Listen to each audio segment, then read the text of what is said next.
Oh my gosh, it's another Tuesday night. Here we are for another heart centered marketing conversation. Wow. Glad that you are here with us. If you're here with us live, let us know by hitting that hashtag and putting live in the chat. If you are watching the replay, let me know by doing the hashtag replay. And by the way, I'm just going to make sure that I have given permission, or that little disclaimer thing that not disclaimer, the permissions, that we can see your name. Let me just put that up here because I want to look at let's see here, comments, and invite the group. There's here, copy that to the clipboard and done. So there we go. And I'm just going to put that into the group just in case you are watching it's us from the actual group inside the heart-centered marketing. And I'm just going to put that in here.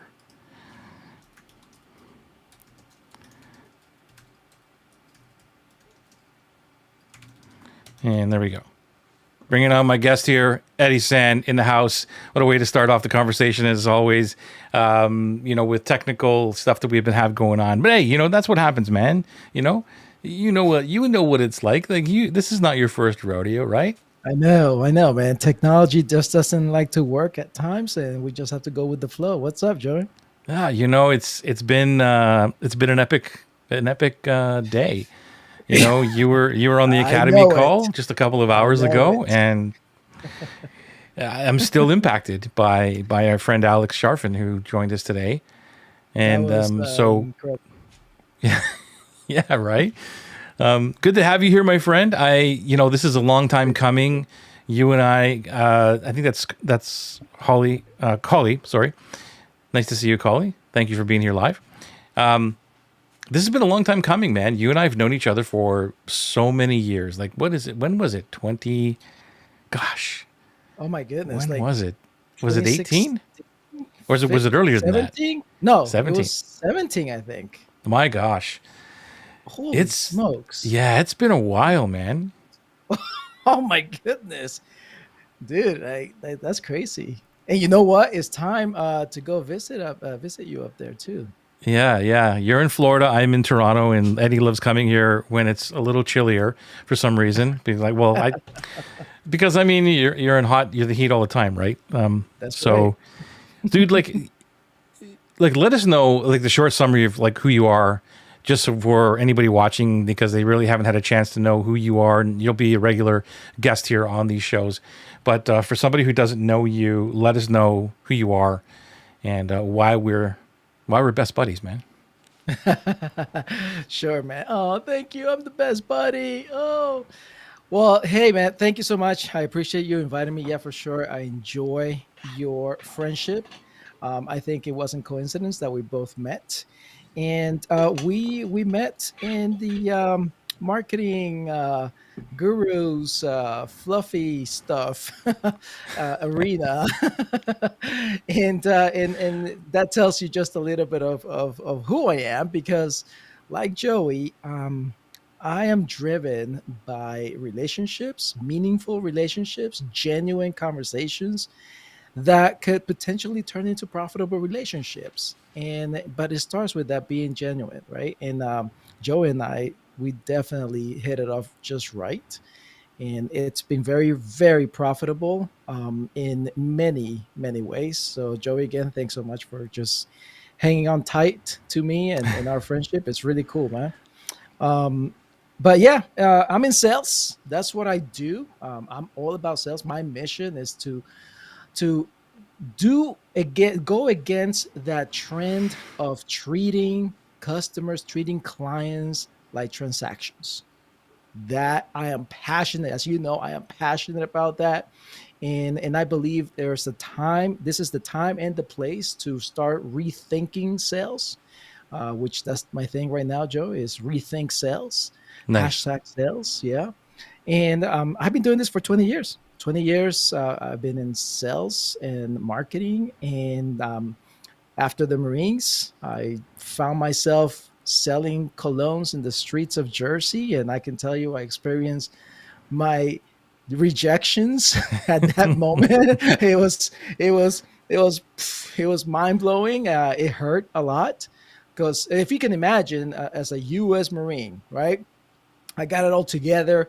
I'm on a mission, so I'm practically invincible, right? Like nothing can touch me, no one can beat me. And then, after experiencing sales and the hard facts of dealing with people, I became invisible because I Mm, didn't want people to see me. I didn't want to show up again in front of people. They were rude, they were mean, and it just hurt. And but of course, the years went by, and I ended up not by my own choice, but by destiny. I ended up in sales position, and little by little, I got to learn that there are two paths to the sales profession. One is money driven. The other path is people driven. They both wins. They're both great paths. But my challenge was that I was learning from the money driven yeah. path, and I'm still a people driven individual. So when I made that switch, because Joey, I followed you, when I made that switch, wow, just my world just opened up, and I'm so passionate about what I do and how I help people out. So yeah, man, that's So let's basically a little bit about me. yeah, man, thank you for that. And you are totally people driven. I like to use the mission driven, like, money driven, mission driven. That's the way that I describe it. Because Hmm. I like people who are behind some sort of mission to, I think we've talked about this before in private calls, and even maybe we've shared this before on this show as well, is that I discovered that mission driven people actually need more money than money driven people. And Yeah, once I realized that, because I had that block of, no, yeah, I don't need money. I don't want money. I don't want to go after money and all this kind of stuff, yeah. which obviously was doing something to my subconscious. And I wasn't getting any money and I wasn't making sales because I was so afraid of sales. Yep. And but then when I made that switch to mission driven, or, people first, profit second, that's another one of my little hashtag thingies. Yep. It did change because I realized that, wait a minute, we need more money to drive the mission forward. So how do I make more sales to help the mission? And the mission is about, like, what I do for my entrepreneurs and my clients, right? So it's all encompassing. It's not just about my bank account. It's not just about having a good life and all that, because I'm not against that either, right? Yep. Yep. Yep. And you just definitely, that's why I appreciate who you are, Joey. You are able to communicate what you emotionally feel and what your values are in a very, very real way. Thank you. And you're a great leader to follow, because that's what we need more of, more authenticity, right? That word authenticity out there, more real leaders, servant leadership that can guide the new crowd coming in, the new peeps coming behind us, to understand where do they fit in this digital world, and more important, where do they fit in relationships, right, in the human to human connection. And so you're right, you need a lot more resources to be able to spread the good news, right, to be able to make sure that the people behind us are following the right path, right. Yeah, you have like this natural gift of human connection, because I'll just share a story, a little quick story of how we met for anybody who doesn't know. And if it wasn't for you, we wouldn't be here on this call right now, because when we went to that event, I was sitting there eating my breakfast alone, like I normally do, and avoiding everything else and just being in my own little world. And you sat beside me and you just said, "Hey man, are you going to this event? And are you part of the thing?" And I'm like, "Yeah, man." And you just immediately got up and came over. And it was like we were best friends from that point forward. It was like Yeah. instant connection. You made me feel very warm and invited, that you weren't trying to do anything salesy or nothing like that. You weren't trying to get anything. You were just a genuine human being. And I shouldn't say were, you are. You're just a genuine human being. And I really am grateful for that moment, because I would have missed out on all this last 7 years of our friendship, Same and here. dude, like it's really important to me that you know that, and everybody else knows that, because this is the relationship, this is the building that we're talking about, right? It's not just Yeah, about making exactly. money, because the relationships It, can it lead to other things too. I mean, and that's the point, right? So the point is that we need to enter into genuine conversations without the agenda of what can you do for me, and I believe that that works the same in like in marriage, in business, and in just friendships. It's the same thing. You Hmm. come in with a heart to give, what can I do for you, in the profitable relationship afterwards, right? It can come in monetary, it can come in networking. You know Yeah. somebody that I don't know, and or it just comes in many forms, and that's what's missing. I believe what's missing with our new world, which you and I saw this coming, Hmm. where they're not taking the time. Professionals and some leaders, unfortunately, are not taking the time to just say hello and to genuinely mean it, you know? So, Let's yeah, talk man. about the sales call, the ethical sales call. That's kind of what I want to talk about today. And Yeah, what yeah. does that mean? Can you, I mean, we're again, you know how this show rolls. It's Yep. there's no prep forms or anything like that. Nope. It's just like, here's the idea, let's go with it. So I'm throwing this Yeah. out at you. What comes to Yeah. mind for you when you hear that? The ethical sales call. You know, it's what we have today. It's the a transition. That's what I believe is happening. There's a transition happening where the outdated sales techniques, the pushy, the slimy feeling, I give me something because I need to sell you or else. Yeah. That type of sales, it's been dwindling for a while, but after all that's happened in the world, it's really coming out. We're getting rid of that more because it requires to care. In sales, you're not really selling. I know it's sales, but you're not really selling. You're serving. Joey, you say that all the time, don't you? Like, Yeah. y- we are there to serve. So it all starts with our heart, our attitude, our mindset, and when we show up to serve, the outcome is that sale. So that's what it's all about. That's what uh, ethical, your ethics, what do you believe in, your values, who you are as a person, your character on video and away from video, right? If you're the same here in this video screen as you are with the family, as you are with friends, as you are out there, when you're not paying attention, when the lights are not shining on you, character. If you're the same and you really care, then the ethical part in sales is that you. That's you. So you are out there to serve in an ethical way, or in an honest way, right? In a very servant leadership way. That's what ethical sales is all about. Nice. Do you Yeah. have, like, so where my mind goes is about like agenda, an agenda on a call. So you know how many Yeah. not transcripts, templates and frameworks, all these things that Scripts. scripts, that's the word I'm looking for. Yeah, thank you. Scripts that I've been through because I was not really great at selling. So thinking that maybe I need these other scripts, and it felt so bad. Like I just didn't like it. And then again, I wasn't even paying attention so much because I was trying to do two things at once, which is impossible to do.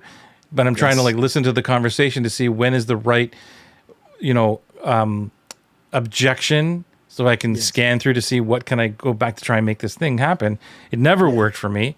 Yeah. And but that's an agenda. The agenda was, even if I wasn't trying to hard sell, it was still an agenda, like, okay, well, I'm going to try to go from the discovery or Mhm. the free thing Mhm. transition into the sale, right? So there was, Yeah. for me, it was more of a transition, but it was still an agenda of, I got to try and get this sale today. Does that, Yeah, scripts are important, Joey. The are they? scripts are Okay. important. They're Okay. very, very important. And this is the reason. This is where a sales professional needs to understand. Anybody who sells, really, you need to understand this: that a script, it's a guidance to help you with the flow of your conversation. Like you said, because I did the same thing. I was taught the same thing years ago. Couple of things: have a mirror in front of you, they will say, Mm-hmm. Mm-hmm. and look at your in the mirror at you, and you're talking to yourself, but then follow the script. And so you're doing so many things at one time. And back then, of course, there's no video calls, it's on the phone, and you're waiting. Your brain, your mind is waiting for that transition point. Oh, they said this. Okay, now I can move on. Oh, now I can go to the next one. Where in fact, what a script should do is to help you understand, number one, your what you're selling. That's that should be like very clear. You should know, and you should be the expert in what you're selling, and you should know what you're selling. So that script should help you with at least that. But the other part of that is it should help you to listen for keywords so that you can continue the conversation to the ultimate goal. That's what a script should do. Mm-hmm. But no, what happens is, and what I've seen, that I've listened to many phone calls, recorded calls, I watch many sales videos, and what happens is that they get caught up. The person that's selling gets caught up in going from one part of that script to the next part because they only have 30 minutes and they want to get to the close of Yeah. the Yeah. sale, right? Right. Right. So, Right. so the scripts are cool, but we need to learn how to use them. And it should be to give you, it should give you a script should give you the confidence to know that you are setting the tone for that sales conversation. Yeah. That's what it should do. Okay. Okay. Yeah. See, so for like when I still hear that word script, it still triggers me because I remember trying just to try to emulate what was on the page, even though that I wrote it, and try to make it sound like me type of thing. So Mhm. I shouldn't say really that I don't use scripts, but like I don't have anything in front of me. Mhm. However, I do have, 4 or 5 questions that I want to ask someone Mhm. in my head all the time where I want them to go. Not where I want them to go, but I want to understand where they're at. And just for me, it's about understanding where their challenges are, all that stuff. But I don't. What I let go of was the fact that I have to close this person today. That was what I let go of, and that's what I mean. Like so, that's what made it a lot easier for me to make sales eventually. Was the fact of this is a call that is about you and you only. It's not about me.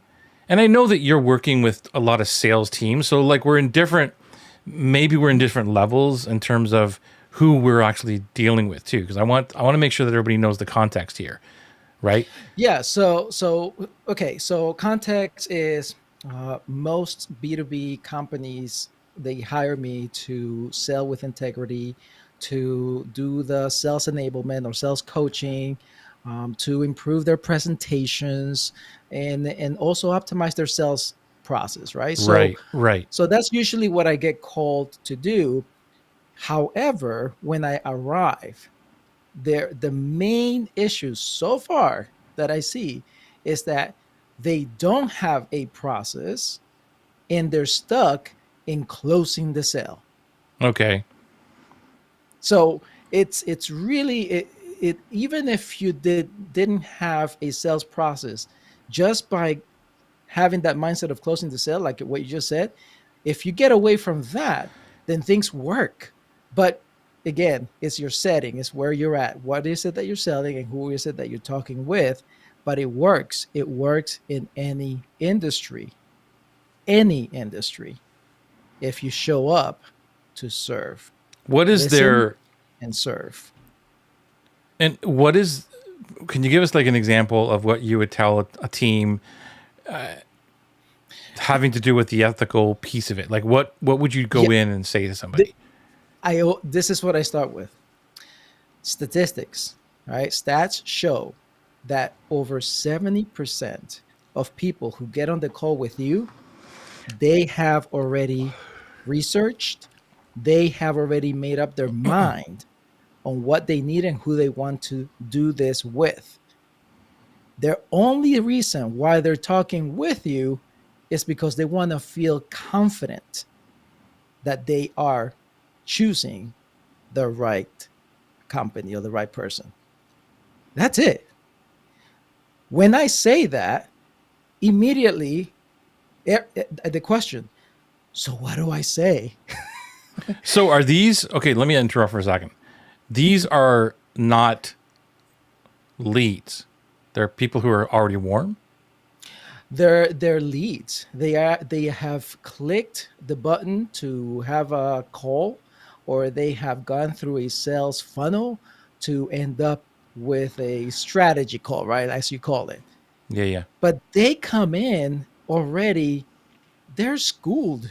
They have gone and done the training. They have gone and done the research themselves Okay. already. So Okay. so now get this. Here is where you have experienced this, because I have experienced this myself. This is where you can tell that they're trying to sell you something. Is because they don't think the old outdated sales process, or the old outdated sales script, following the script, closing the sale, what is teaching a person is to say they don't know anything. You need to actually convince them that you're Mm, the right company, where in fact they have already done the research. They just need to feel confident that you can do the work. right. Yeah, like there's a that last piece of it for me is important because as you know, like my entire sales process, if you want to look at that, call it that, it has changed dramatically because I'm no longer on sales calls per se. It happens very rarely now, where it used to be every day. There was multiple Zoom calls and discovery thingies that never went anywhere, right? And Mhm. now it's very, very rare. And but I'm not saying that they don't work, but just for me, my when it does come down, especially to a Zoom call, I mean, it just happened I think it was last week because we just started Atlas this week. So it was last week. Yeah. Last week, somebody wanted to get on a Zoom call, and within 10 minutes, not even 10 minutes, it was like they bought. But they had already made the decision like months and months and months ago. And that Exactly. only was what you just said. They just wanted to confirm a couple of different things. And that's usually how it goes for me. If somebody gets on a call now with the intention of asking about Atlas or whatever it is I'm doing. Hmm. But if you look at that, just that one little piece, right? Hmm. I Hmm. could call myself a hero and say, I close people or I get a conversion in 10 Yes, minutes, right? Or within half an hour, that's total BS, at least that's the in hype. my, right. Yeah, Yeah, because yeah, that's the that person hype. already knew me and they were already in my Mhm. world, and Right. even that intent was, again, that was a specific call about my program. It wasn't about, can I just talk to you about a couple things. That was specifically about the program, but I still go into that call with no intention of selling it. That's just Hmm. how I am. It's like, let me answer the question for you. Let me do whatever I Yeah. need, wherever you are, to make you feel more comfortable about making the decision, Hmm. whether that's today or anytime in the near future or in the distant future. That's how I See, approach it. but you know what? The old back, what is this? The 60s, the 70s, actually even back in the 40s, Joey, 30s and 40s. Like seriously, You were I've done my alive back then. You're research. looking pretty good for Look, understand. back in those years, man, I went and researched and found that there's sales pitches happening on paper, right, on advertisement, and all they did, it was incredible. All they did was tell somebody, or tell their audience a story. That's all they did. And in the end, this was the craziest part for me to see this. They did not say, well, of course, there's no internet back then. They didn't even say, call this number. They said, send us money. Send us a check for this much money to this address, this P.O. box. And people would do that Yeah. because they were sold, right? They were closed, if you want to say it. They were closed on the story behind what it is that the person was selling, right? The company was selling. Do you know that you know this story sells, right? Mm-hmm. However, genuine stories, real stories, something that someone can relate to requires listening skills, human to human connection, having genuine conversations to understand what it is that you, as the expert, can do for them and have the guts. If you cannot do anything for them, have the guts to send them somewhere else. Yeah, that's huge. That's one of the other superpowers that I think comes through when I'm looking at sales or when somebody gets on a call. I did it again yesterday. I think it was I had another call that had nothing to do with, was it yesterday? Anyway, whatever it was, it was this week. Yeah, it had to be yesterday because we're only a Tuesday. We're on a Tuesday. Anyway, so yeah, it was yesterday, and it was a call, and just about general things, And at the end of the call, I just said, "Is there anything else I can answer for you, whatever?" And they asked me, "What is it that you do? Can you send me some information and all that kind of stuff?" And it's just, first of all, I said, I don't really have this thing to send you because I've answered whatever it was they were asking about, whatever I do, and I answered it really quickly. I go, basically what I just told you is kind of what I do, but what you're doing where you are is not where I could help. That's not where my powers are, my superpowers to help you.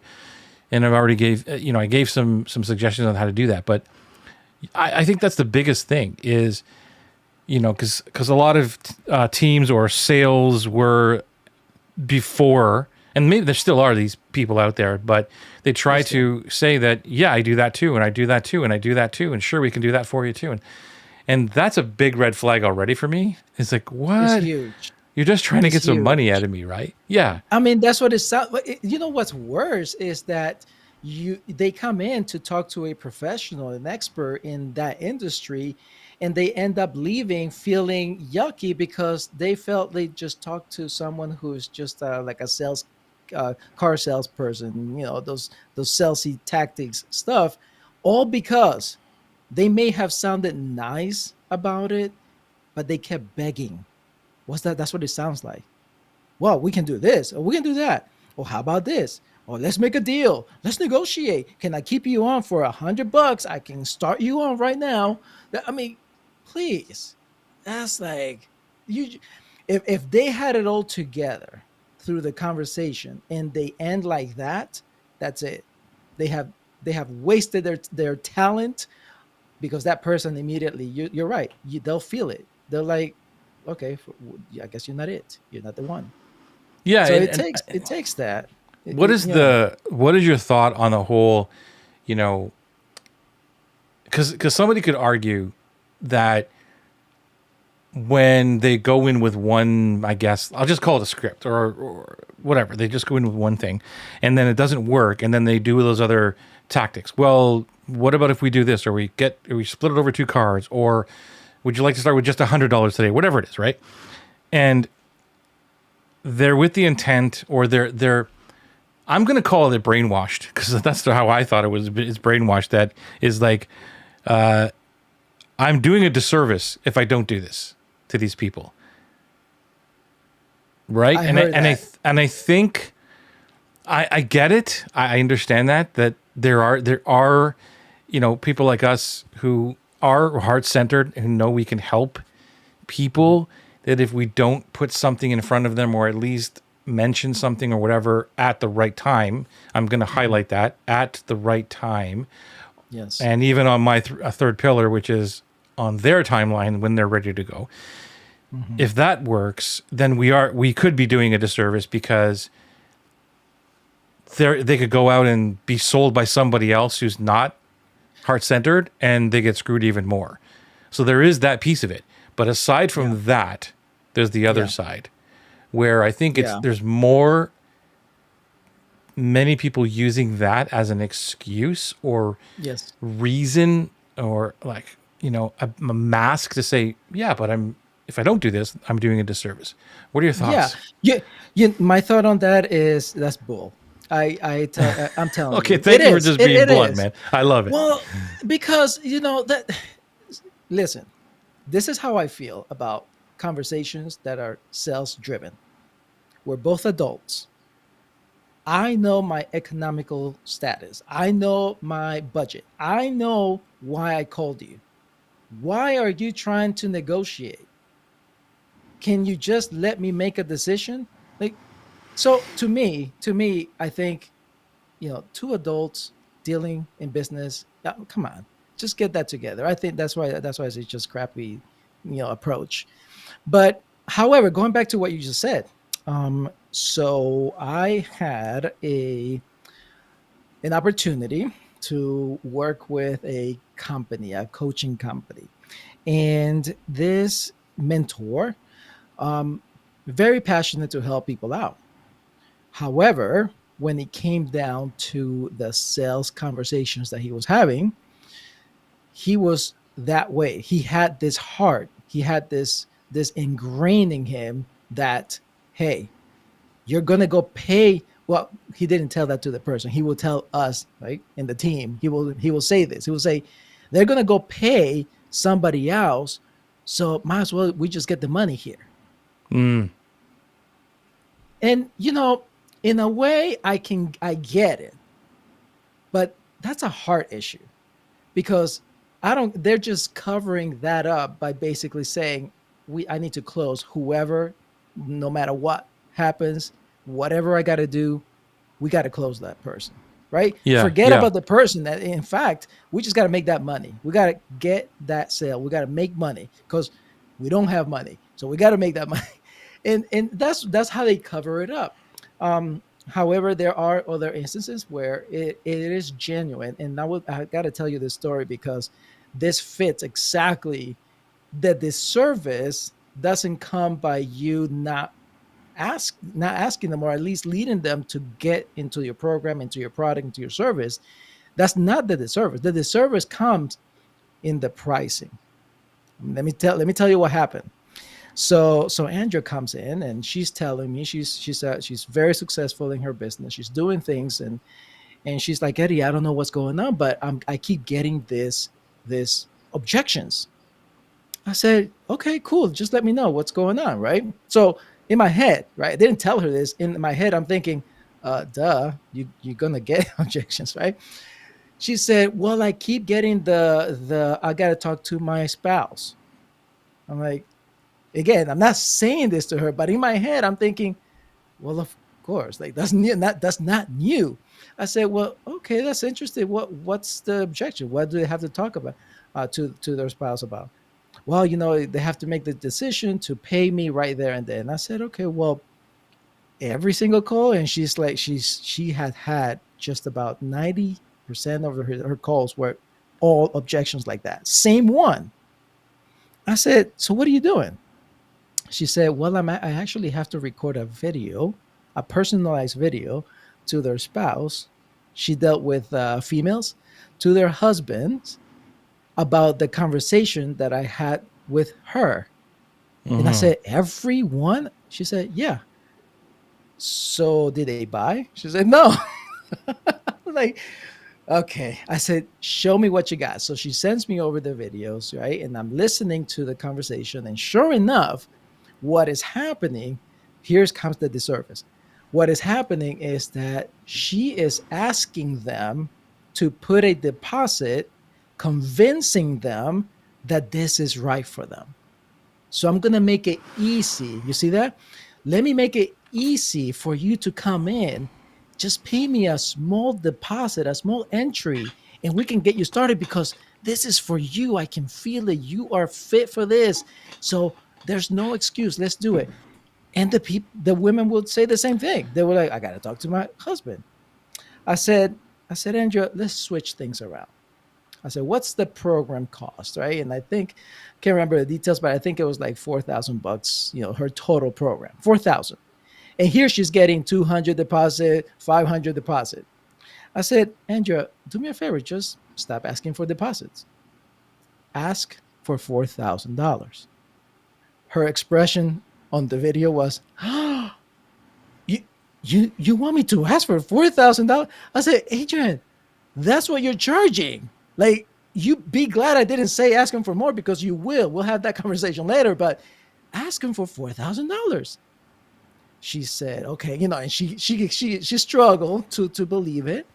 And so after that session, it took us like what, 30-35 minute conversation. Like, after I have seen the video, right, I was able to coach her into that.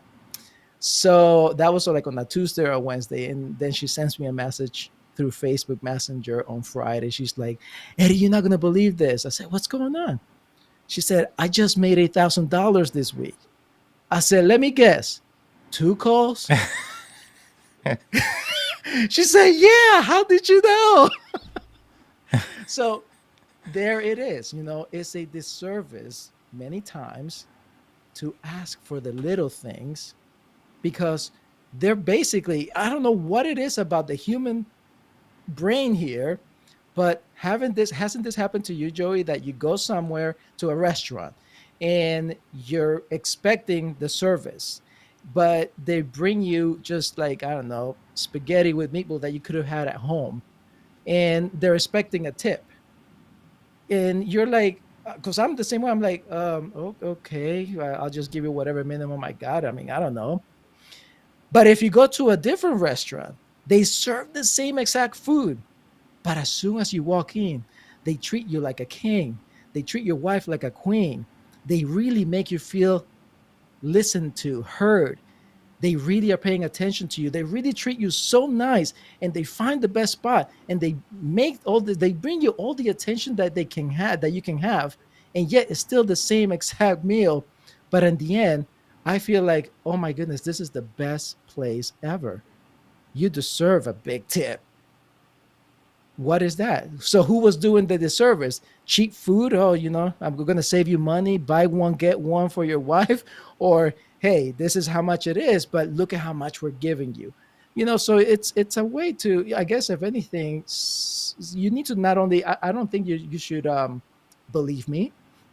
Don't believe Joey either. I mean, really, go test it out. Go and do something crazy like this, and come in, and then in your pricing presentation, give them the highest price, and be very confident and comfortable giving them the highest price, and wait for what they say. Because that, the deposits and the payments and all this stuff, that comes later. If they hear that big number and you can see it in their face, they go like blank. Joey, like you said, maybe it's not the right time. Why would you want to drag someone into your company, into your service? Because you're going to end up dragging them the entire time. Yeah, you drag them around. You drag them in, you drag them around. Exactly. Yeah. Right? Yeah. So so again, you can see it in both ways. I feel that the disservice is not being genuine. We just come back to that word again, being authentic, being ethical about, this is the price, this is what I do, this is the service, and I'm here to support you. What's wrong with that? Because we can come at this from so many different angles. I just see that when I was taught it, it was from salespeople.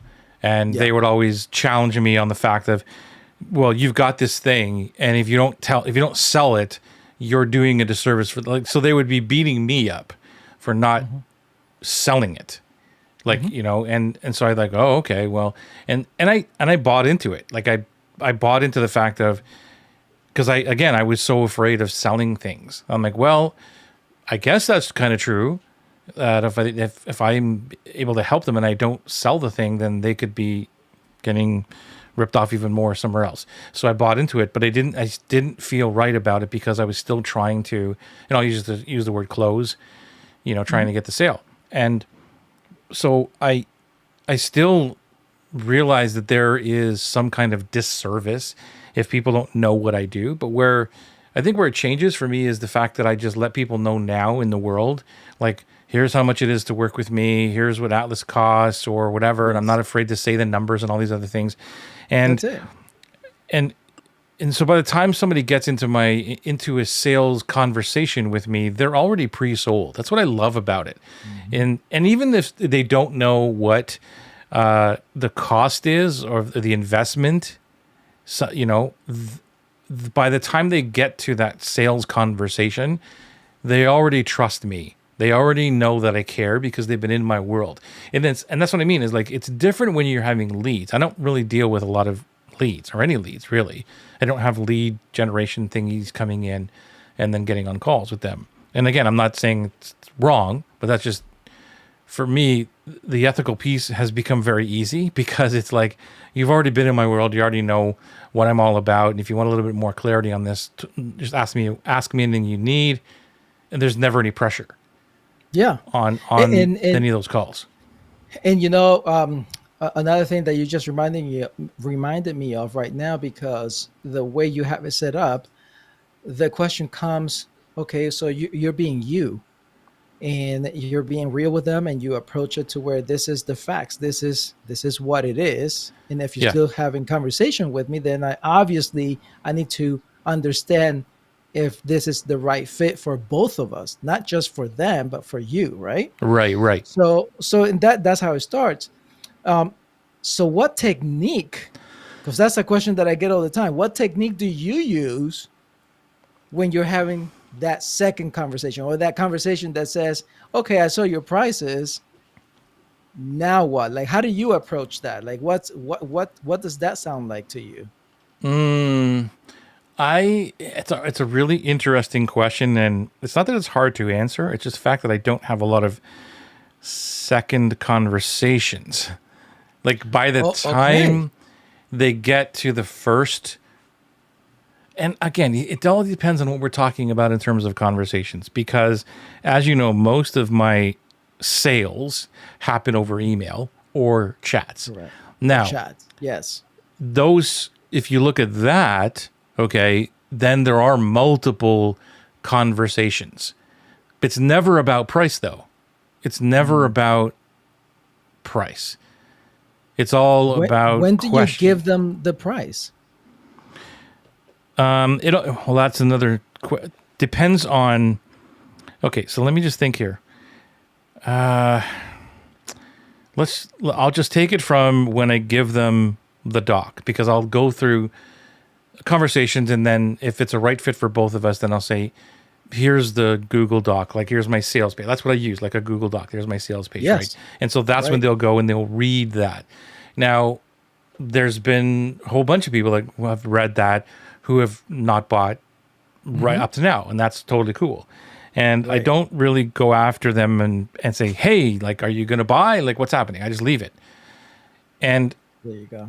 And so those people turn into the pre-sold people, just as much as someone who is in my world already, learning from the things that I'm doing, and then they see the doc for the first time, and then they come right back and say, yeah, I'm in, let me join the thing right away. So it's really cool. Yeah, so you're see, this is the same thing on a video conversation. It's the same exact thing, where you're waiting for that opportunity to continue with that pricing sheet, right? And then you're hearing them out. Do we continue into the enrollment, or do you need a little bit more time, or I'm not the guy? So you're doing that in your conversations, in your chat, in your emails, having the back and forward conversations. When you get to the pricing, you're basically saying this is it. And if they keep going with the conversation, then you listen more and you start to have those, when do they start, right? You have to have that enrollment part, whatever they decide to do. Yeah, right? like I was listening to, I was going through some little clips from Atlas just yesterday, actually.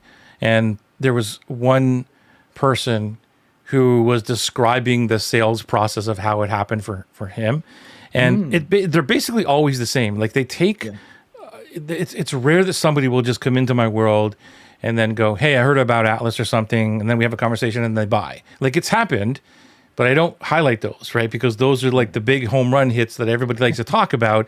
And then it's like, that's not what really happens. So this Mhm. one dude was, he was explaining, because I asked him, like, how did it happen for you? And then he got on a call with me. He knew about Atlas or something. He got on a call with me and he didn't buy. And that was whatever it was. Let's call it January. So he got on a call with January and didn't buy anything. And then waited for, I forget the time period, but it was a while, at least 6 months, if not more. Okay. For the second call, the official second call. So and then he reached out and said, "Can I get on a call with you about Atlas?" Because I was coming up again, the cohort, right? And I said, "Sure, no problem, right?" But he already knew about it. He already read the doc. He already knew the pricing, everything. And he just wanted clarification. And that call, and he said it on the video, was about a 40-minute call. And it wasn't a sales call. It was me just answering questions and everything else. And again, like what you're saying, is listening to him and being empathetic and everything else, and no pressure whatsoever. Yes, here's the dates that the next one's going to start. And if you want to join that one, it's all good. And if you don't, the next one will probably be whatever, right? And so there was no pressure, and that's when he bought. So that's kind of how second That's calls go with me it. is I leave them alone, Yes. and they kind of ponder on their own, and then they come back, and even so, to this point too, there's another person who bought for Atlas this week, and she was in my world since January of this year. Okay. We had a conversation about helping whatever it was. And I can't remember when I gave the doc to Atlas. I think it was March or something like that. And didn't buy. And that's cool. And here Right. we are now in September, and she bought. There you go. But if you look at that and I say, well, how long does it take you to get somebody to buy? I can again carve out that one little thing and say this person bought within 24 hours of me, right? Engaging. Saying that Atlas is ready to go, but that's not true because she was in my world for like 9 months. That's right. And it's hard to understand when you have been trained that you have to shorten your sales cycle. You have to be always closing. You've got to negotiate the deal until it goes through. And Right. it's really hard to understand that. One of the things that I show all the time is to really simplify it. You know me, I like simple. I don't do hard stuff, right? And so happened that I use my last name, Thank you, Kay. SAND, Hmm. as my framework, like as the script. Let's call it a script, as the script to help anyone in any type of call to help them enroll the person or sell or whatever it is that you're doing, right? And so the S is so interesting is to stage the call, right? Stage it, set the tone.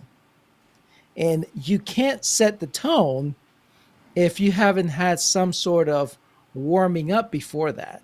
Meaning that this person, like they did with you, Joey, they had those conversations and they didn't buy right there and then, but they got on a call or they got, September came and now they're in. It's because they did their research, they listened, they heard, Right. they read, they did what they needed to do, and then they decided, okay, I need more clarification, like that guy that you said, right? He just needed to understand 40 minutes later, and he got it. So as long as you have a decent entry that is showing your brand, your company, your services as a legitimate way to solve a problem, right? As long as you have something like that and they come in, then staging the call is really simple, very simple, as just practically saying, hey, this call is all about you. You said that at the beginning, Joey. This call is all about you.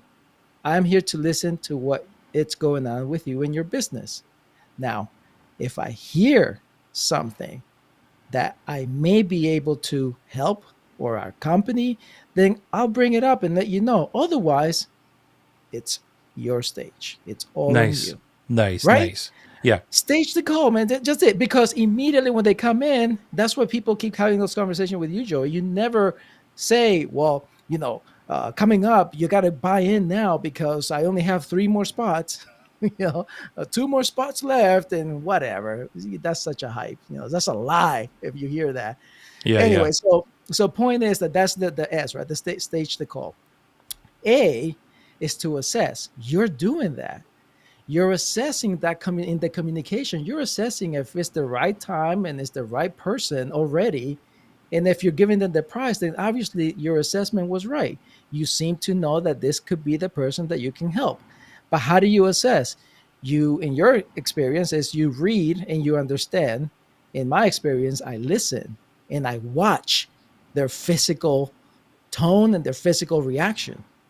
If they're talking about something very important, you can tell their tone, goes down, or you can tell their shoulders starts to go like this, right? If it really is painful for them, if they are excited about it, something that they accomplish in their company, in their business, things change. Especially if they're sitting down, you can tell that they just pick their chest out, right? And their tone starts to they start talking faster.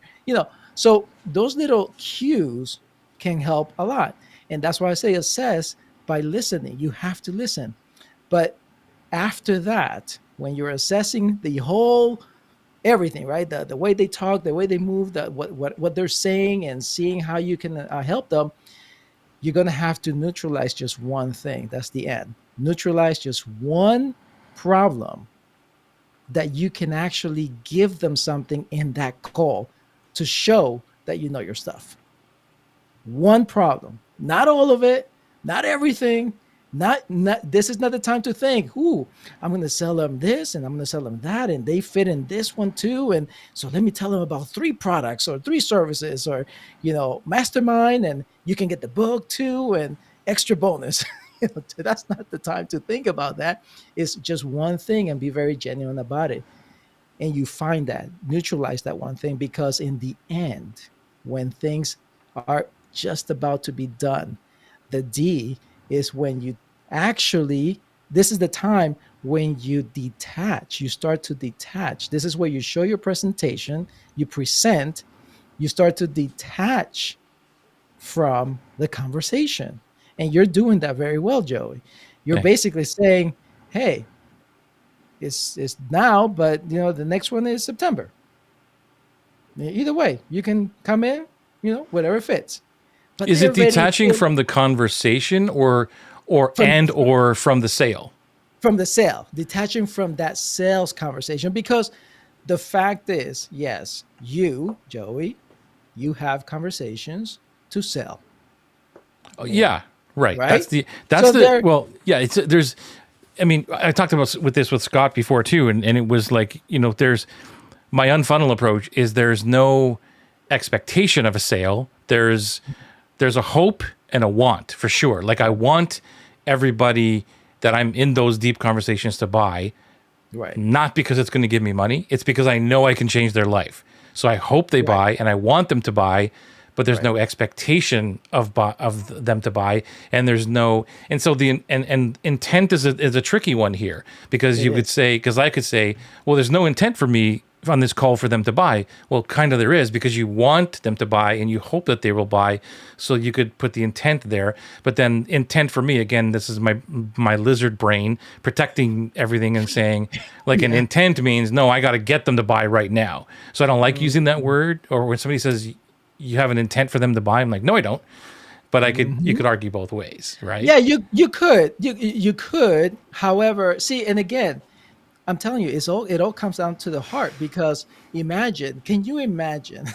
Actually, I haven't seen this yet, but can you imagine a salesperson when I tell them detach from the call, they'll probably be like, "What do you mean? I need to close the sale, Yeah, yeah, right?" yeah. That it won't compute. But for someone who cares, for someone who genuinely cares, not only believes in what they sell, that's number one, by the way, right? You need to make sure you really believe in what you sell, Yes, yes. but that can help them, and you really care. Then it is obvious that you're going to make a sale. That is cool. The challenge comes when this happens. You start to the question, the transition, right? You heard the transition. Yeah, right? And they start asking you like, so Joey, doesn't it make sense to for me to show you actually a little bit more about what we sell? Like they're trying their Yeah. best to blend it in somehow, or so. Wouldn't it make sense to actually take a look at what we have? Whatever their approach is, the tie downs, Oh, whatever, right? You know yeah. all that stuff.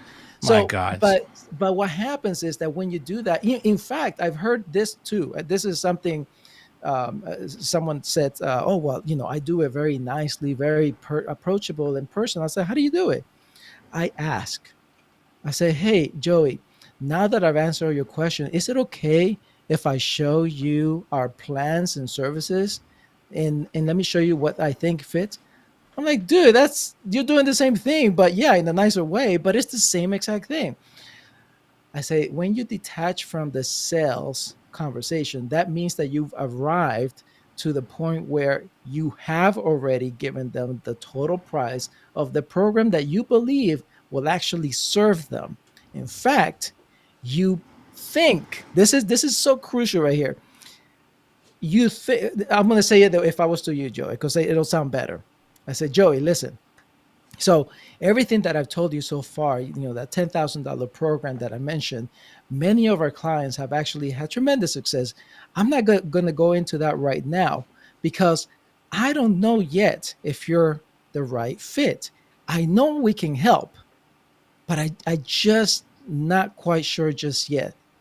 You're a great person. I really like you, but there's some things that we need to make sure that we work together and it works good for both of us. But I know this is going to work, Joey. I know if you take the chance right now, this is going to work for you and for me.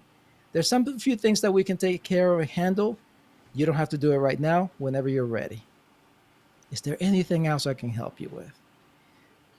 I mean, that's it. Is there anything else? And let them tell you.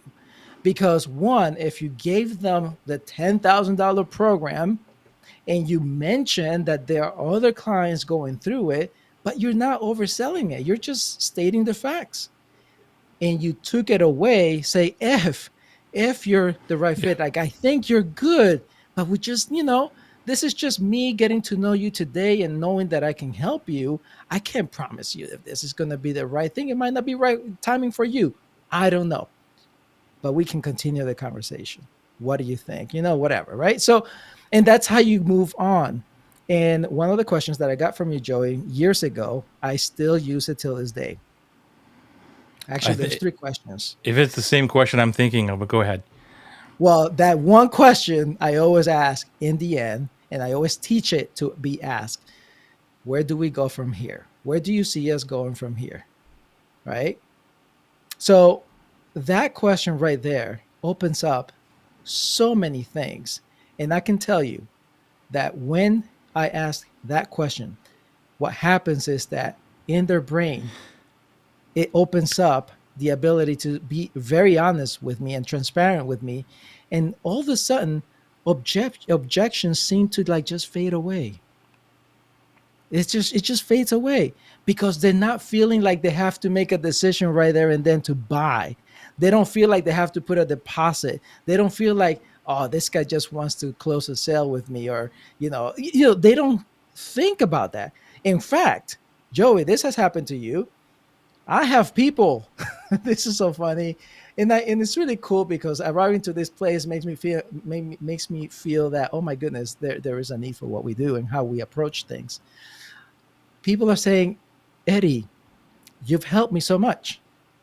Like, what can I do to pay you, or what can I do to help you, or what do you have for sale? If it's not the right person, which has happened multiple times, I tell them, listen, just you telling me that makes me feel so good. If you find someone that you know what I do, then I'll be glad for an introduction. That'll be great.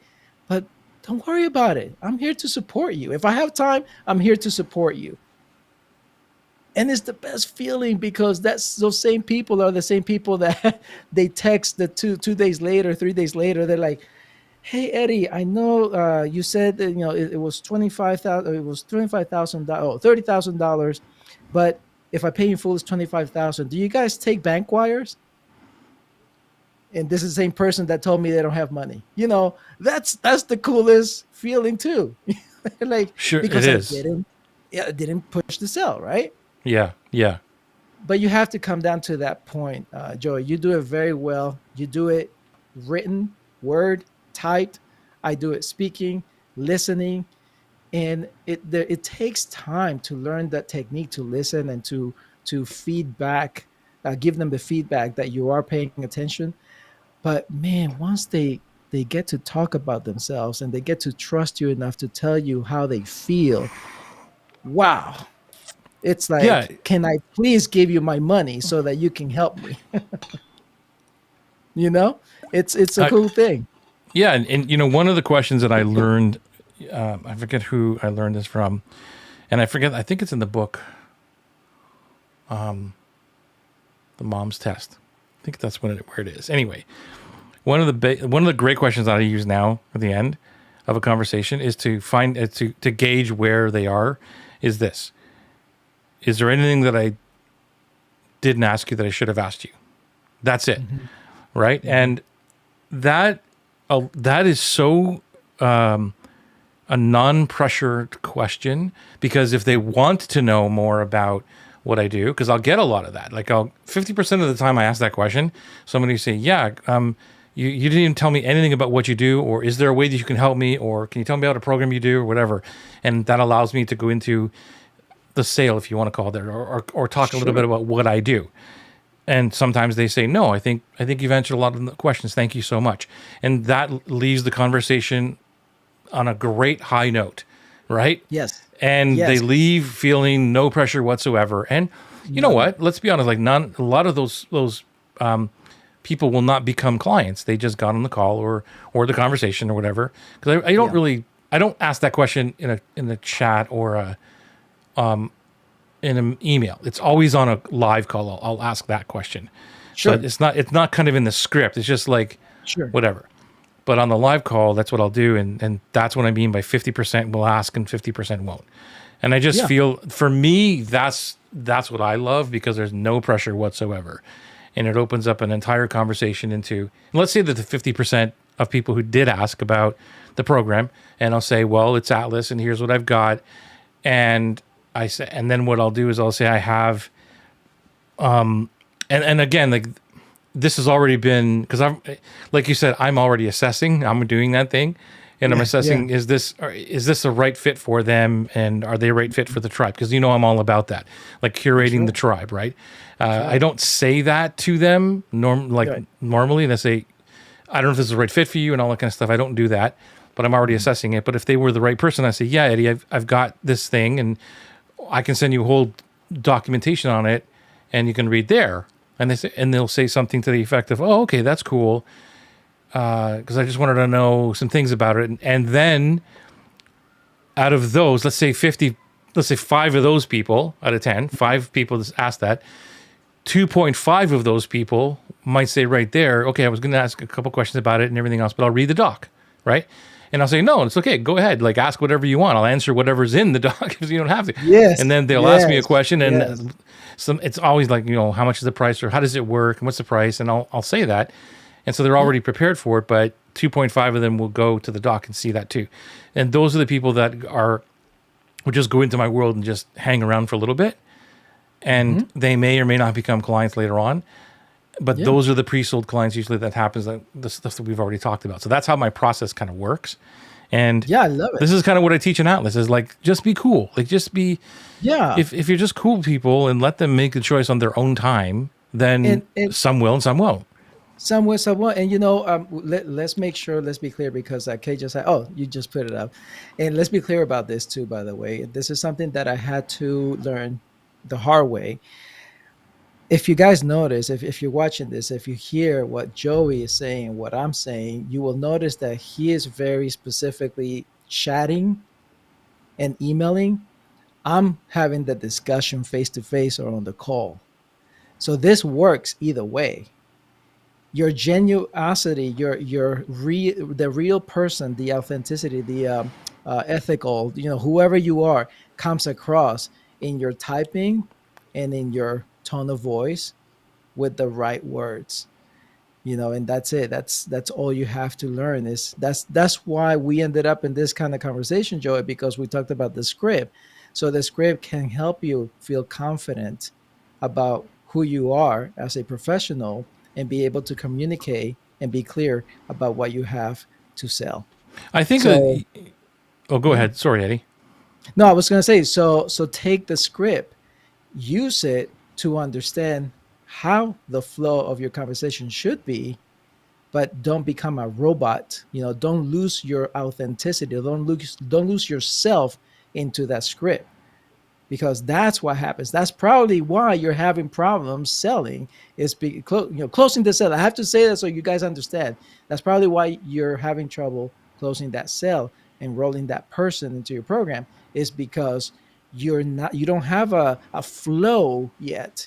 And when you do, when you learn it, man, you're just confident in that call. And it doesn't matter who it is. You know your script, the flow, and you can guide it along the way. Yeah, one of the challenges that sometimes comes up, somebody will ask me in Atlas that what happens if somebody's, I don't know, maybe this is what you're asking, Kay, as well. Is when somebody asks, like, what's the price? Like, that's kind of within the first two sentences of the conversation. And I don't really have a great answer because it doesn't happen to me, right? It's like somebody, when they reach out to me, they don't say, I want to know more about Atlas. Okay, great. How much is it? They don't say that. Mm-hmm. Like it's, and I don't know why, or maybe I do know why. Maybe it's because, again, they've been in my world for a little while already, Yeah, and your process. the way that the conversation goes is more about them. So then they say, "Can I learn more about Atlas?" And then the first thing I'm going to do is ask about them. Say, "Okay, great. Tell me more about your business." So the the conversation of money doesn't come up. Like, how much is it? I've had one or two. Okay, Me I'm not too. going to say never, but I've had one or two people say, well, long time ago, how much is Atlas? Yeah, And now, look, I want to know about Atlas. And I go, great.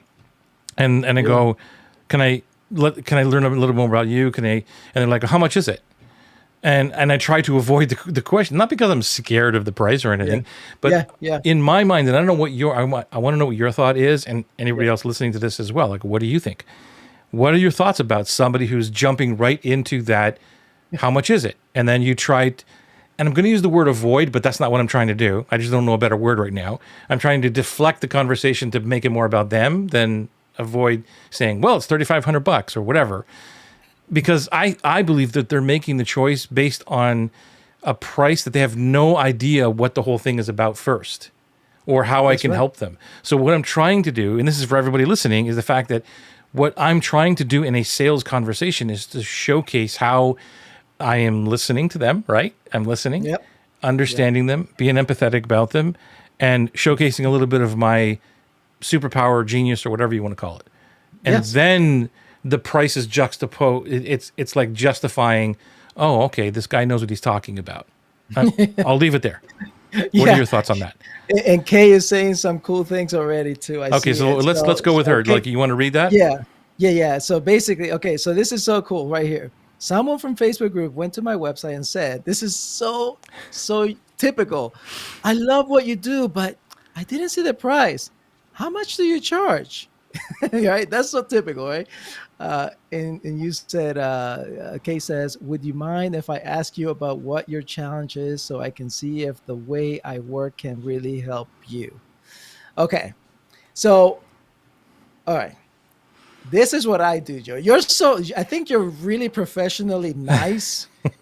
Um, I'm kind of like fun nice, okay? But I'm I still hear get a to the butt point. coming. I hear a butt coming. I still get to the point of the matter.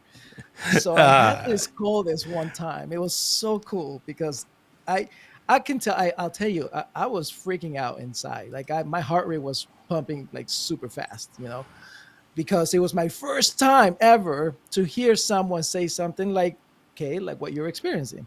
But this is live, right? So at least you have a chance to think about what you're going to answer. And he says, All right, so what are you trying to sell me? How much is it? Just like that.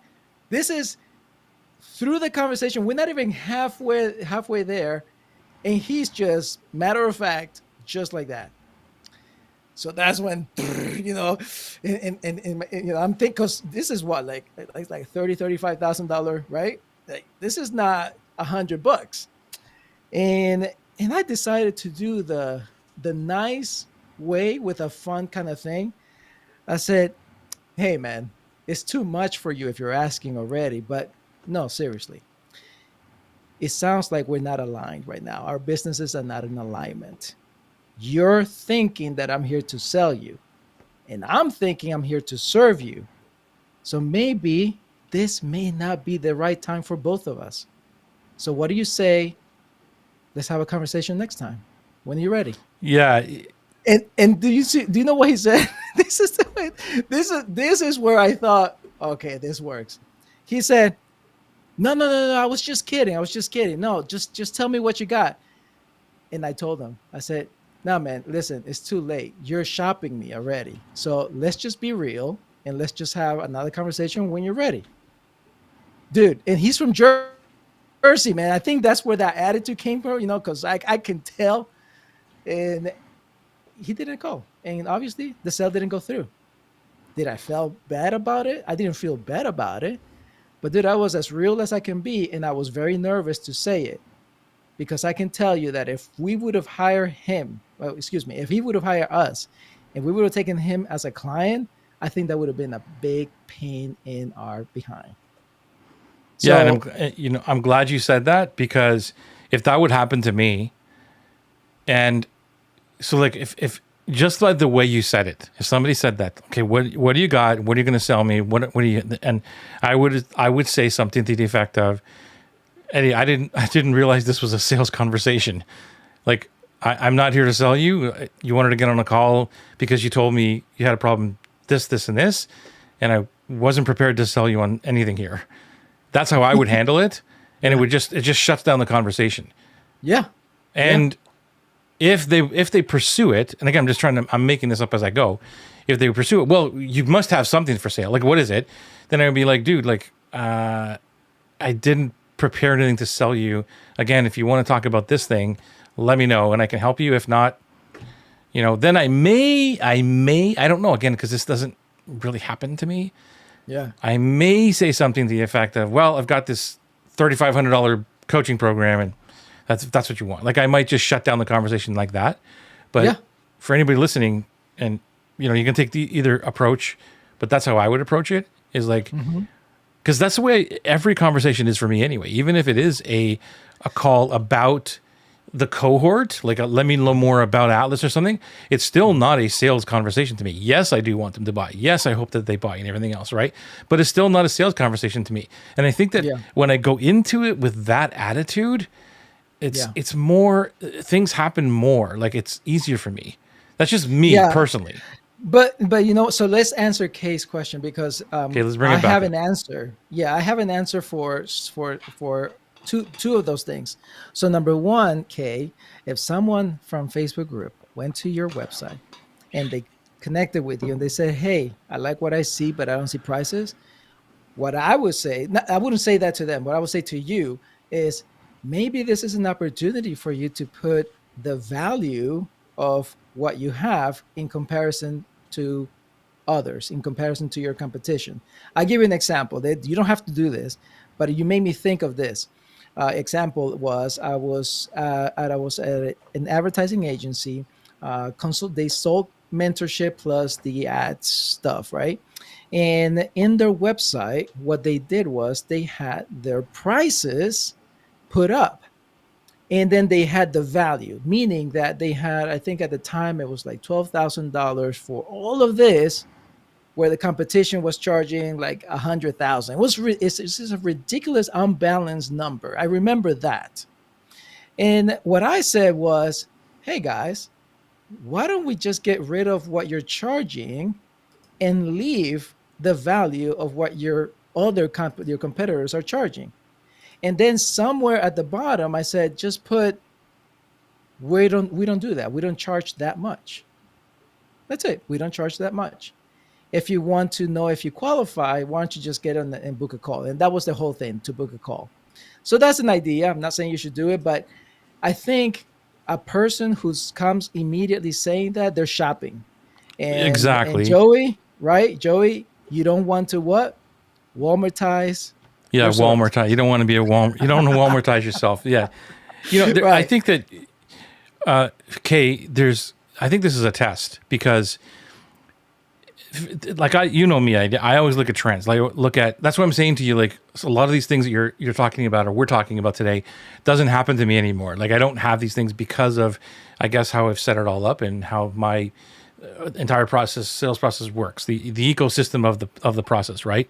So when for UK, it's going to be a test. So I would look intentionally at what's happening. So if you're getting DMs or whatever, somebody's reaching out and saying, "Hey, I would love what you do. I need more prices," and you're seeing that again and again and again, there could be a multiple reasons for this. One is that it's not the right people that are reaching out. Two, that they're shopping. There's shoppers, and so that's something to look at. But then what I would do, and then if you, so let me further this. You get those. Let's say this conversation happens again and again and again. They ask you for the price. You say, "Let me learn a little bit more about you," and then they don't want to talk about it. Let's say that trend continues to happen. Something is broken, right? It's the wrong audience reaching out or whatever. And so then change it up and put the pricing on the page so that you get less people. That's the way I like to operate. I'm getting less people that are reaching out, but they already know by the time they come here how That's much right. everything is basically. So I don't have to worry about it, right? That's And right. so that's a test, Kay, is don't be afraid to showcase your price. And there was a conversation going on in Kajabi the other day. There's always one that comes up every now and then about whether you should. Thank you for all the love. Thank you, by the way. About whether you should show your prices on your sales page, right? And you ever go to those sales pages where it's like the regular sales pages, Yes. and then you got to click it, and then it goes to another page to show you the prices. Like, Yes. don't do that. Like, that's what I Yeah. don't recommend doing that. But in this case, don't be afraid to showcase your price, because if you're not looking for leads and you're looking for dream clients, then that's what's going to repel most people in the first place. And they're going to see that price. And if they're shoppers or whatever they are, they're just not the right people. They're going to see the price. They're going to make the judgment on the price. And they're going to go, well, she's way too expensive. And Mm-hmm. that's fine. So you don't waste Mm-hmm. your time having a conversation with these people. Mm-hmm. But if it's on there and then they go back and they kind of read your doc or your sales page or whatever, or they want to reach out and say, I saw your price and just want to know a little bit more about what that is and how does it all work, that's a different conversation. Mm-hmm. Wouldn't you agree, Eddie? Like, as opposed Yeah, to it somebody who is. just, yeah. And I think you just said it. You just said it. Test it out. Okay. Test it out. Because if it's happening often, then yes, something needs to be fixed. Um, Joey, you said it right. Just put the price up. Why not? And I'll go a step further. Put the highest price. Don't be afraid of that either. If it's really a $6,000 program, but you know the value that you're giving is 15 grand, put the 15 grand. This is exactly, and don't say value add. No, price is 15,000. So anyway, so that's a good approach. The other thing, in regards to this, okay, you sent a message. So she sends a message, Joey, right? Mm-hmm. And here is, again, if it's happening a lot, then you need to approach it a little bit better in responding to this type of questions too. If it's just at one time, then whatever, it doesn't matter. It won't matter. It's not the right person anyway. But what I would say is, to our response, if it's happening a lot too, just basically be upfront and just say, "Hey, listen, this is the services that I provide, and inside here in this document, like you do, Joey, in this document, you're gonna find all the pricing that you're looking for, and send it over." So send it over with some information of what you do, why you basically. Okay, you're with Joey. He'll help you with that, but just show them, and then right there, transparency moment. Bam! This is how much it is, right? And again, don't be afraid to put the highest price, and that could be right there. It's almost like Human beings, I've learned this since the beginning when I got involved with this amazing opportunity of sales. People want what they can have. It's just, I don't know why. I do it all the time. I want what I can't have. So, okay, when you're doing something like that, you're basically saying, yeah, it's 15 grand and here's everything.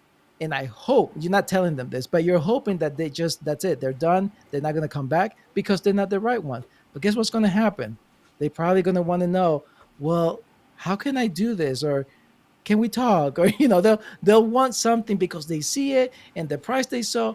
So again, if it's the right person, they'll make the connection afterwards, right? So if it's happening a lot, the point here is that if it's happening a lot and you're responding with something like, would you mind if I ask you about what you're challenging? What you're doing is, Joey, you said the word, you're flank, what is it? Deflecting. Deflecting. You're Yeah. right. You don't want to deflect the question. You want to approach, just precisely approach it, answer it confidently, and just tackle it, right? Basically, just tackle it Yeah. and then move on. It's So more of a that's, diversion. Like it's more of like yeah. distraction. Like that. Let's get away from this point right now. And she Mhm. says it's just happening. It's the first time it's happened. And Yeah. and the good thing too is that this person now she switched it into more of a conversation to be curious There you go. about her work, which is great, which is where you want to go. And I think, okay, you really and most I think almost everybody in my tribe they'll understand this. Uh, and this is like it's almost impossible to teach this because it's all about feeling for me too. Like okay, is an empath, and we look at it from that point of view. So every conversation, even though there's kind of this, I don't know, I'll just use script again as a Mhm. word in my head or where I want to have a conversation around. I'm still engaged in the specific conversation. So to this example that we're talking about here, that if someone said that and said, "Hey man, how much is Atlas?" Whatever it is, and I try to divert the conversation to be more about that person, and they don't want that. They go, "Look, damn it, just tell me how much this thing is." Right? I'll make a decision there. Usually, I'll tell them because it's like it would be crazy for me to say, "Well, I'm not going to tell you how much it is," because then I look like a jerk and say, "Oh, why? Why don't you want to tell me?" So then it would be more of like, "Here's how much it is," and but the reason I'm telling you this is because this is the pivotal point for me, because then depending on where they go from that, they might go, "Oh, okay, thanks very much," and whatever. Then I'll just leave it. I'm not going to say, "So, do you want?" Like, I'll leave it. That's for sure. Okay. Now, there has been at least once, there has been a conversation that went that way. And after the price was delivered, then they start asking other questions, but not in a good way, in a different way. And so I answered them. I was still serving, but they have already proven that they are Disqualified. not a fit. They've already disqualified themselves. That's right. And I want everybody to hear that. It's very intuitive, at least in my process, because I'm always engaged in what's the moment, what am I engaging with in this moment. And so for Yes. that particular instance that I'm thinking of right now, that person could have said anything to me, and actually maybe if I remember now correctly, they did said, "Well, how would I buy or how would it work, or whatever." And I'm like, "I think we're already filled," or something like that. I just diverted the conversation because I Yeah. didn't want And that energy in my tribe. and then again, Joey, and again, you're so nice about it too. Like I Yeah. thought I was nice. I really thought I was, but seriously, once besides the one that I told you, there is ones that I basically just said, I'm not going to tell you. I'm not going to tell you the details because I don't feel comfortable telling you the details. But let me Yeah, it's just say okay. this. Let me just say this.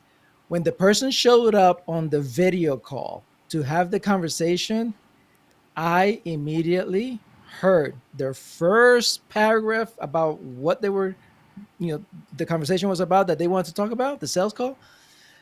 I disqualified them immediately.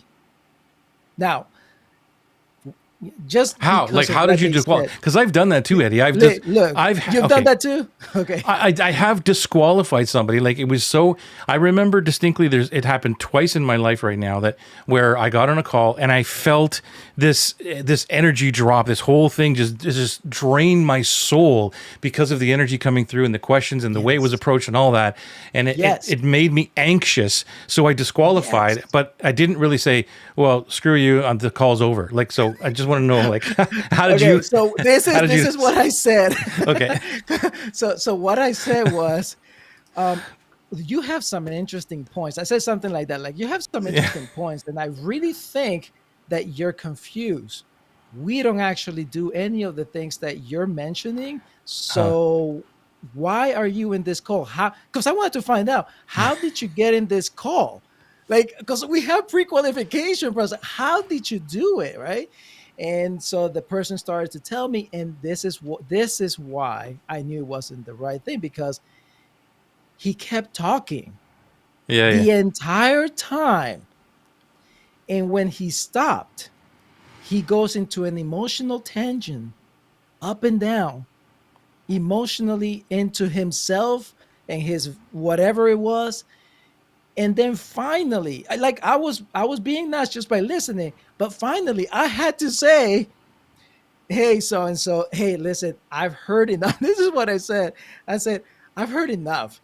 And I'm looking at my watch because, I always carry a watch. I'm looking at my watch. I'm like, I heard enough. I've got another meeting I got to go to. I only have 2 more minutes. I'm going to ask you if you please go back and find out more about what it is that you want to do. And maybe you'll find the right company. But right now, it's just not the right timing. Okay. So, and, he got defensive. He got defensive. And I seriously said, I'm so sorry. I have to go. But Cool. Cool. good luck to you. Literally, dude, that was my first time that I actually ended the call. Me first ended the call. And there was this emotional thing, like you just mentioned. I felt drained. I felt upset too. I felt like yucky as well. Like, what just happened? Right. But oh my goodness, yes. My yeah. Immediately I knew that call was like, no. My stomach was turning just as soon as the call started, and it was, and this is what I mean. I trust my body and emotions and intuition like so much now, right? And Yeah. so one of the things I thinking back at this now, because I haven't brought this up in a long time. It happened so long ago, but I remember now that because and I think this is so important, and I want everybody to hear this, is because you know me, like I talk about the same thing again, day in, day out, right? Dream clients, heart-centeredness, serve, don't sell, all that kind of stuff, right? Unfunnel, blah, blah, blah, blah, blah, same stuff. And those, I guess that person there was not a fit, because that was not the way they were thinking because of what they were asking me anyway. So what I did was emphasized more of what I do that is different. So I'll just give you a crazy example because I don't remember the details, but let's say the person said, so listen, you're going to charge me $3,500 and we're going to build funnels. And I'll go, no, we're not going to build any funnels. What? What am I paying for? Well, that's just not what we do, right? So I would be completely different. Okay, so how many leads do I get every week? You get 0 leads. And if you get 1, that'd be great. They're And like, so, what? well, so what do I do? What do I do when I get on a call? Well, you might get on a call and you have a conversation, and well, how do I close them? You don't close them. If they buy, they buy. That'd be amazing. So all the stuff we've been talking about here, and it's totally opposite of what they're asking for. And they're like, and so I'm actually disqualified them already, but they're like, holy crap, like, you're insane. Like, who are you? Why should I be paying you? Like, we're probably not a good fit. So I'm a little bit more polite than that. I know. But yeah, I'll let them make the choice and go, you're an idiot, Joey. Like, you have no idea what the hell. Yeah, it's probably my goodness. probably not the same. Kate loves it. Kate loves it. She's like, Let me just bring up some of these here.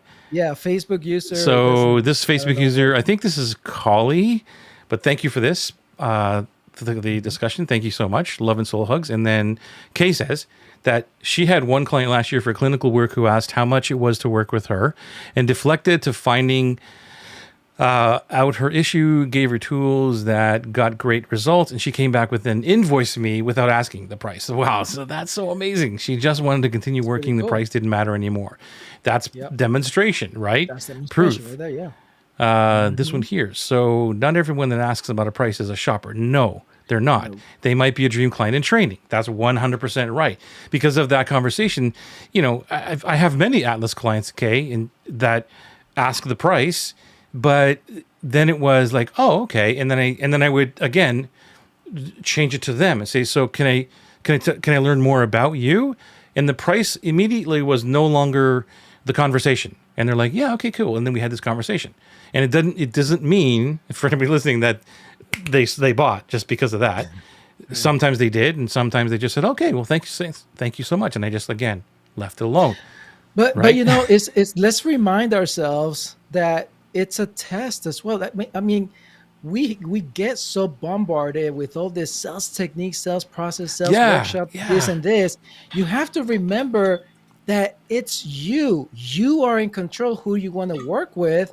So you're also testing them. You're also watching them. You're also finding out if you want to work with them. It's not just them buying from you. No, do you want to work with them? And you know what?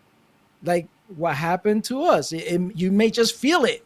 They didn't Yeah. have to say a thing. You may just feel it. Guess what? No, thank you. We're not aligned. Right. Click. Right. She But says yeah, that yeah. she loves that, Eddie. You're both saying how a call feels can be a big signal that it is an anti-dream client. Yeah, and I know that you identify with all of this, Kay. Like you have this you're in touch with the universe. The universe will tell you. At least that's the way I look at it. I trust my muse. I trust the feelings, and something's not right. I never go against my gut because that's, as you know, Eddie, and everybody else knows my story of how I got here because I didn't trust my heart and my intuition before for like 3 years, and it was fighting, trying to get out. I'm like, shh, just shut up right now. I'm doing all these other things, right?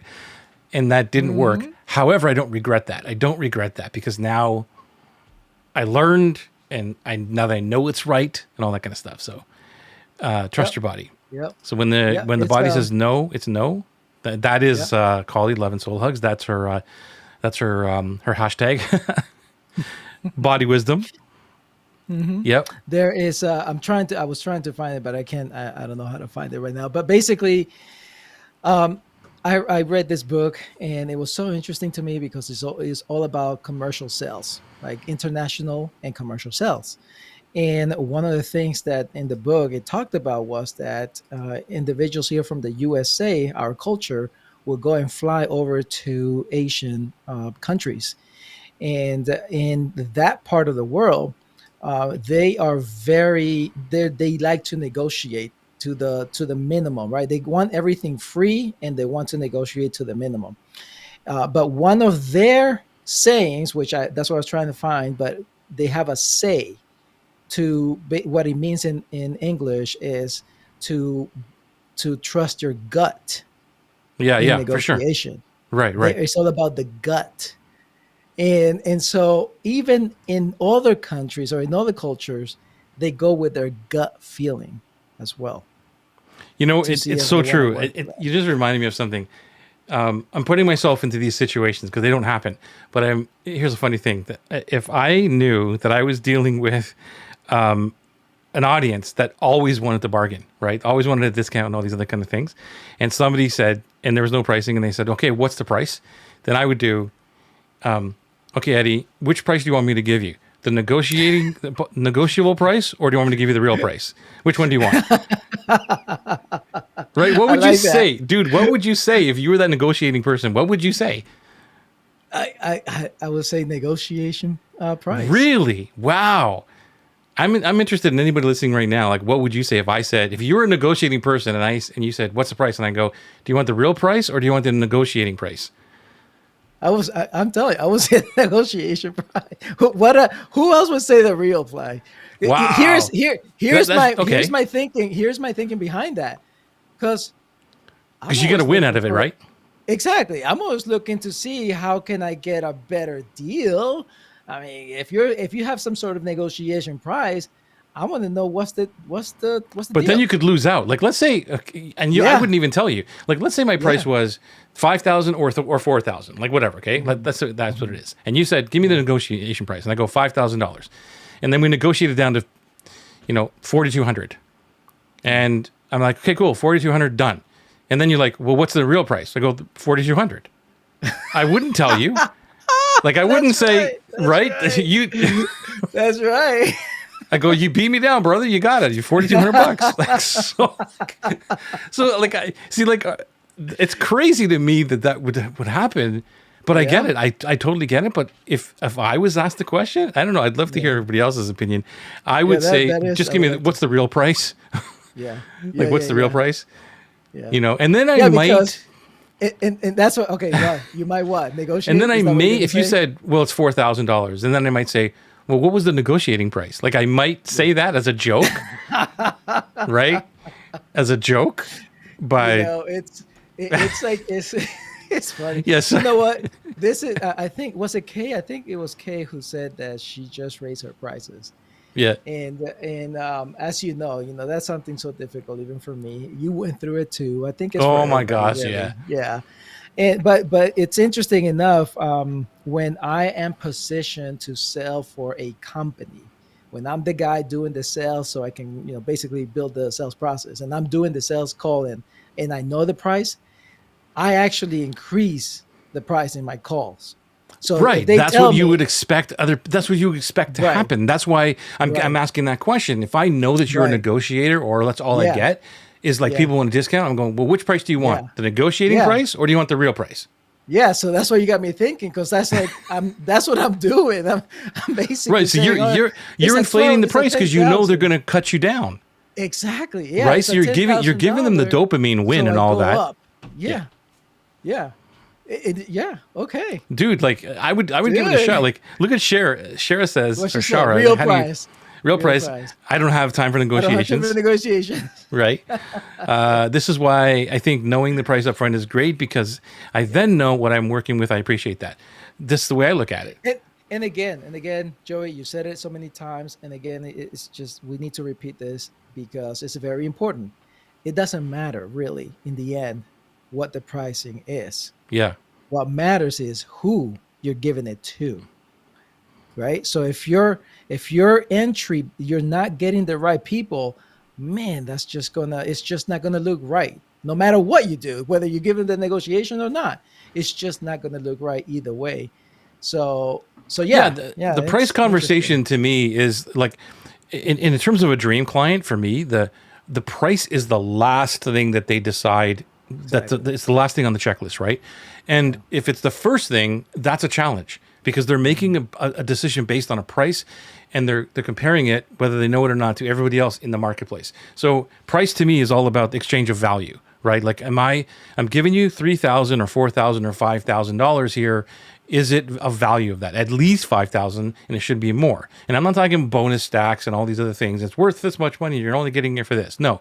Do I genuinely believe that this is worth my $5,000 that I worked hard for, right? That's the Mhm. value exchange. And Yeah.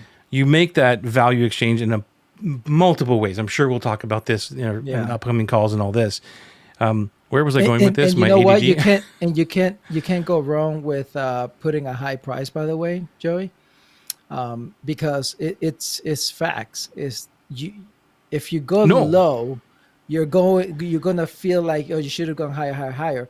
But if you go high, you can enter into negotiations then, If you and not want, if if you you negotiate, want, but I right? don't. Like that's not Right, right. like But no. if you want, you can do that, or this is what I usually say. I say, listen, why don't you just give them the highest price instead of doing the salesy stuff where they usually say, okay, you can pay in full 10,000, or you can break it down into three payments that totals 14,000.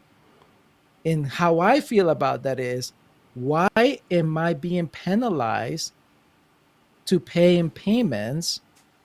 So what I say to that is, why don't you just say 14,000? hey, True.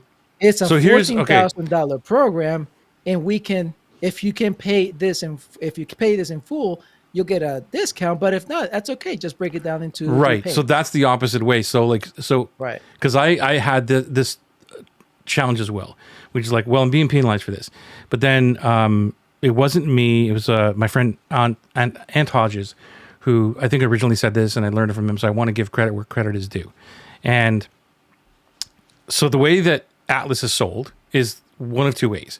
One is 3Pay, which is $3,500.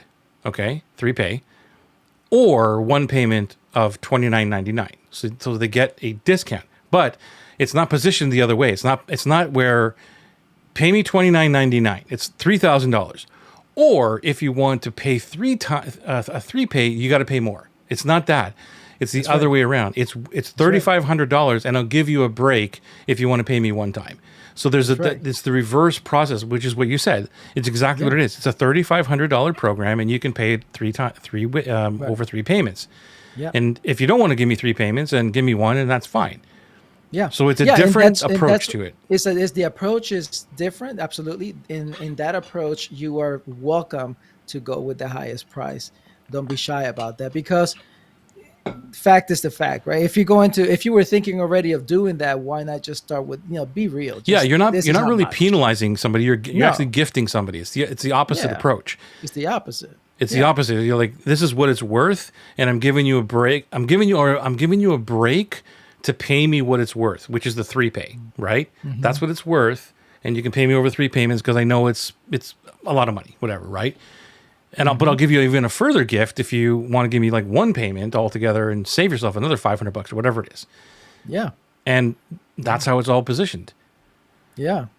It's I think someone said it, and you can think about this too, and let me know what you think. But it's I can't remember who it was. Was it Kay or somebody else? But just leave it at the table. Make the offer and leave it at the table. Don't push. Don't drag. Don't convince. Just feel super confident and comfortable that you've done what you can at that moment in time, and they will come back.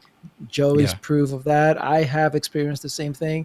They come back. Those who belong in your tribe, those who belong in your industry that want to get the help from you. So yeah, just leave it at the table, man. Leave it at the kitchen table. That's it. Boom, done. Love it. Love the way. A great way to end today's call, man. Wow, we kept you here for like way longer than I promised. Thank you for, dude. When we get on calls, like it's like, man, we can go forever. We just go. Yeah. So that's awesome, man. But I don't want to keep you away from your family. I know that you got the girls there, and like everything's, you're a family man, which is what I love about you. So thank you for being here on your Tuesday night, sharing that with us. Thank you, everyone who is here live, #live. If you're here live, let us know, or #replay if you're watching the replay. And by the way, I didn't do this all call. If you are not in our Facebook group and you want to join an epic, human-centered, heart-centered group that is not all about selling you into stuff and great conversations, that's where you go. We are in there I'm in there at least every day, having conversations and helping you out. So please join us if you are heart-centered. If you're all about sales and all that kind of stuff, in terms of the money driven, that's probably not the right place for you. So I'll save you time. Yeah, you know you're in the wrong place when it doesn't feel right in your gut. Your gut. Thank you, my man. You are awesome. Have yourself an amazing night. And you watching us, thank you for being here. We will see you next Tuesday for another heart-centered marketing show. I love it. See you then. Awesome, man. Good job, man. Thanks. Later, Joey. Bye, everybody. Cheers.